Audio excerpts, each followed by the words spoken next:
About a week ago, I made a video talking about whether or not artificial sweeteners can be used as an effective tool for weight loss and how artificial sweeteners can potentially affect our weight. You can think of this video as sort of like a part 2. The last video was part 1 and this is gonna be part 2. I do suggest you check the last video out. It's gonna be linked somewhere in the screen as a card and also down in the description, because I do analyze some things that are gonna be mentioned here. In the last video, we analyzed artificial sweeteners' relationship with weight, and in this video, we're gonna look at artificial sweeteners' relationship with health. But first, hey guys, welcome to the video. My name is Andreas Christou. I have a bachelor's degree in nutrition and dietetics. On this channel, we're going to be analyzing and discussing the science behind many fitness but also nutrition related topics, and also the mindset and the psychology that comes into play when you're trying to stay healthy and in shape. Artificial sweeteners or non-nutritive sweeteners are zero-calorie substances that can be used as alternatives to sugar or other nutritive sweeteners, and obviously enhance the sweetness of our foods. Now, their implications of both weight but also general health are a highly debated subject. Now, when it comes to health, let's start with some general facts about artificial sweeteners. Artificial sweeteners are regulated by the FDA. There are 6 artificial sweeteners that the FDA allows to be used as food additives. Those 6 artificial sweeteners are acesulfame potassium, also known as ACE-K, sucralose, saccharin, neotime, advantame, and aspartame. And for the purposes of this video, we're also considering stevia to be an artificial sweetener, even though technically it might be considered as a natural sweetener, or sometimes it's referred to as a novel sweetener, although I couldn't find any concrete definition about what exactly a novel sweetener is. Now, a common misconception about artificial sweeteners is that because they are allowed to be used as food additives, that they must fall under the generally regarded as safe category, or GRAS. Now, generally recognized as safe or GRAS are basically any substances that have been extensively studied and that have been proved to be generally safe for human consumption. However, apart from stevia, the other artificial sweeteners actually don't fall under the GRAS category.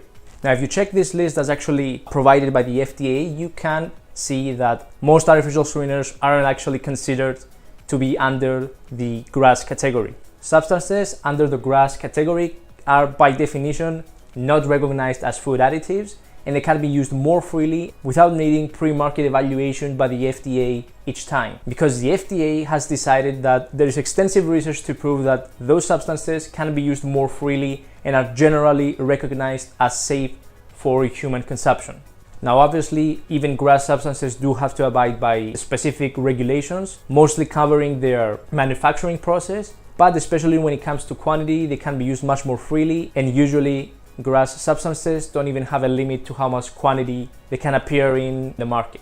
Artificial sweeteners, on the other hand, are not in the GRAS category and as such are regulated as food additives. Now, this doesn't mean that they're not safe or that they are dangerous. It just means that they are more strictly regulated by the FDA, especially when it comes to how much quantity they can be found inside the market and their purity.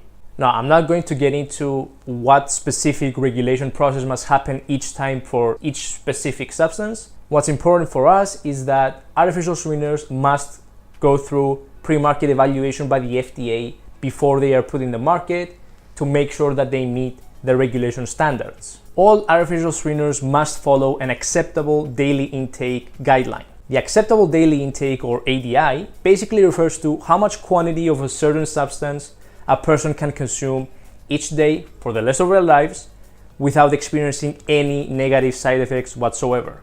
Now, for ADI to be calculated, it takes into account the no observed adverse effect level, or NOEL. Now, NOEL is basically the maximum amount of a substance that when consumed shows no negative side effects whatsoever for that specific organism. NOEL is then divided by a safety factor of 100 if the experiments were done on animals, or of 10 if those experiments were done on humans. And that's how you get the acceptable daily intake. For example, let's assume that they experimented on rats and gave them aspartame. Now, they found that 5,000 milligrams per kilogram of aspartame didn't show any negative side effects. Going over 5,000 milligrams per kilogram started showing negative effects. So the NOEL for the rats is 5,000 milligrams per kilogram. Now, to get the acceptable daily intake for humans, they would have to divide that by 100 because the experiment was done on an animal. So based on that experiment, the acceptable daily intake of a human would be 50 milligrams per kilogram. Now, obviously these numbers are fake. I'm just using them to make an example. But that's how you get the acceptable daily intake. Basically what this means is that the acceptable daily intake is extremely conservative.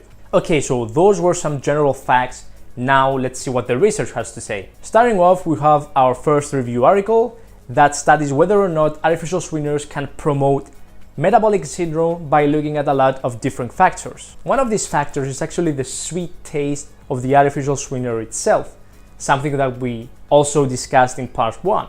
The article mentions that sweet taste receptors are actually found in the gastrointestinal or GI tract. The article states that the sweet taste of artificial sweeteners may actually have an impact on your intestinal cells that may in turn release hormones that control glucose homeostasis, or how much glucose remains in the bloodstream, which in turn may promote glucose intolerance and metabolic disorders. However, the article also states that research on humans is inconclusive. The same article also covers the gut microbiota. Now, artificial sweeteners' relationship with the gut microbiota is one of the most heavily studied and heavily debated subjects when it comes to artificial sweeteners' relationship with health. The article points out that the higher firmicutes to bacteroidetes ratio, or F2B ratio, these are types of bacteria by the way, may be a factor that promotes metabolic disorders, and it's actually found in obesity. So more obese individuals have a higher F2B ratio,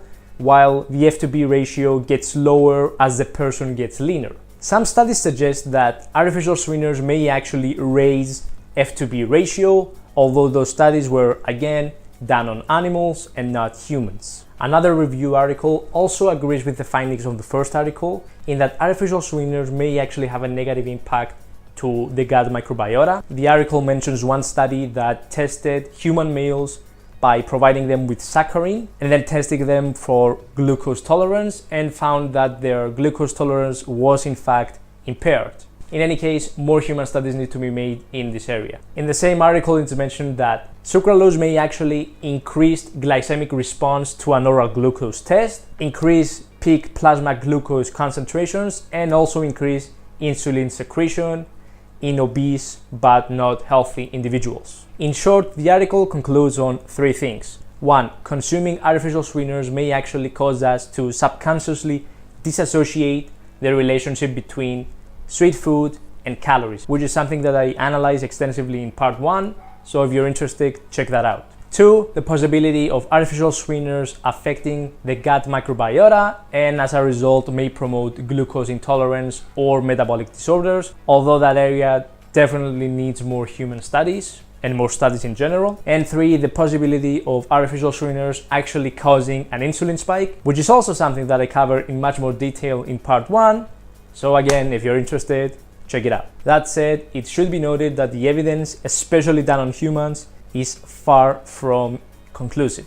And also that there seems to be a really big discrepancy when it comes to results on animals and results on humans. In another review study that examined 372 articles and experiments, all done on human subjects, so no animal studies, they examined the relationship between artificial sweeteners and various health outcomes. The first outcome was actually the relationship between artificial sweeteners and food intake and appetite, which is something that again we analyzed in part 1. 60 studies in total were examined for that outcome. And of those 60 studies, 39 observed no significant effect from artificial sweeteners, 10 observed a positive effect from artificial sweeteners, so artificial sweeteners did indeed cause an increase in appetite and food intake, and 11 of them actually showed a decrease in appetite from artificial sweeteners when compared to a control group taking either sugar or water. So basically the evidence is inconclusive. The second outcome that was studied was cancer. Now, 2 systematic reviews were studied, and neither of which showed a positive relationship between artificial sweeteners and cancer. 41 case control studies were also examined when it comes to artificial sweeteners' relationship with cancer. Of those 41, 32 were actually about artificial sweeteners relationship with urinary tract or bladder cancer. Of those 32 studies, 11 show positive association while 20 show no association at all. And I realized that one study is left, but I imagine that the study was left out because of reasons. Now, apart from that, one more study actually showed a positive relationship between artificial sweeteners and colorectal cancer. As for the rest of the studies, when it comes to cancer, they didn't show any positive significant effects. Chronic kidney disease was also another health outcome that was studied. One systematic review that was studied didn't show any positive relationship between artificial sweeteners and chronic kidney disease. And of the 6 primary studies that were studied, only 2 of them showed a positive relationship. Diabetes was another health outcome. Now, for diabetes, 2 systematic reviews actually did show a positive relationship, but one of those studies actually rated their findings as biased. As for the primary studies, there were 9 of them, and only 3 of them showed any positive significant association. This study concludes that there is not enough conclusive evidence to prove that artificial sweeteners may negatively impact our health, and that there are more studies that need to be made. Remember when I said that artificial sweeteners' relationship with the gut microbiota is one of the most heavily studied and heavily debated subjects? Well, that's actually because artificial sweeteners have been found to have bacteriostatic effects, so basically they can kill bacteria. This is actually great for your teeth, but not so great for your intestines. For those of you that don't know, the gut microbiota is basically a collection of bacteria that live symbiotically with us and is actually critical for our health. They are basically friendly bacteria. As mentioned above, artificial sweeteners may impact the gut microbiota or our friendly bacteria. The question here is whether or not this impact is going to be at a high enough degree to actually cause any significant negative side effects. So I wanted to delve a little bit deeper. Now, I found this great review study that actually examines the effect of each separate artificial sweetener on the gut microbiota. Now, I'll go over the results in short. Acesulfame potassium. There's not enough evidence to prove that acesulfame potassium affects the gut microbiota. Aspartame. When tested on mice, it actually showed a positive relationship with impaired glucose tolerance. However, their gut microbiota was unaffected. There's also no evidence supporting that aspartame has any negative side effects on the gut microbiota of humans. Neotame and advantame. Because those 2 are very sweet and are only used in trace amounts, they are not actually accumulated in the body. So there's no evidence supporting that those 2 can cause any negative side effects when it comes to the gut microbiota, because again, they are not accumulated in our body. Saccharin. Saccharin actually does display a strong association with the gut microbiota in a lot of studies done on animals, and there are even some studies done on humans. Sucralose also displays a positive association, but not as strong as saccharin. Stevia does have an association, but it's pretty weak. Only saccharin and sucralose appears to have any significant effect on the gut microbiota, but more studies are needed to prove that. If there is one word that describes the subject of this video, it's the word inconclusive. So far, at least when it comes to human studies, there's not enough evidence to definitely prove that artificial sweeteners have a negative association with health. Now, take these findings for what you will. If you want to be a little more careful when it comes to artificial sweeteners, then that's probably for the best. However, like I mentioned in part 1, if you find that artificial sweeteners are something that enable you to enjoy your diet more and basically make it a more pleasant experience, then go ahead and consume them. I want to say that there's enough evidence to discourage you from eating artificial sweeteners altogether, just maybe to limit their consumption a little bit, or to be a little more careful and a little more aware of what you're consuming. Now, personally, I would still prefer if you drank diet sodas instead of regular sodas because of the decreased empty calorie intake and sugar intake.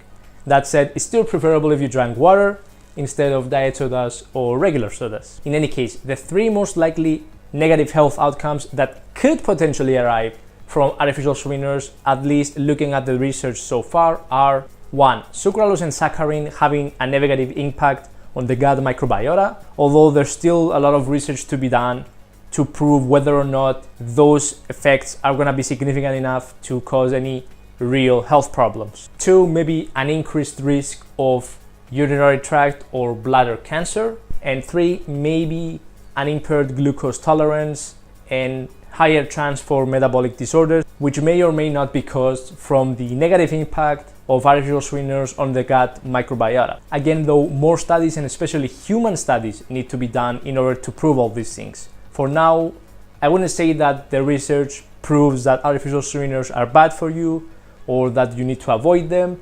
Maybe that you need to limit them a little bit. If you're a heavy artificial sweetener drinker or user, maybe consider swapping those diet sodas for water. You get the point. In any case, I hope you enjoyed the video and that you learned something. If you did, feel free to subscribe and also hit the notification bell for more content just like this. I would also greatly appreciate any feedback and also mentions of any topics that you'd like me to cover. Thanks for watching the video. I'll see you in the next one.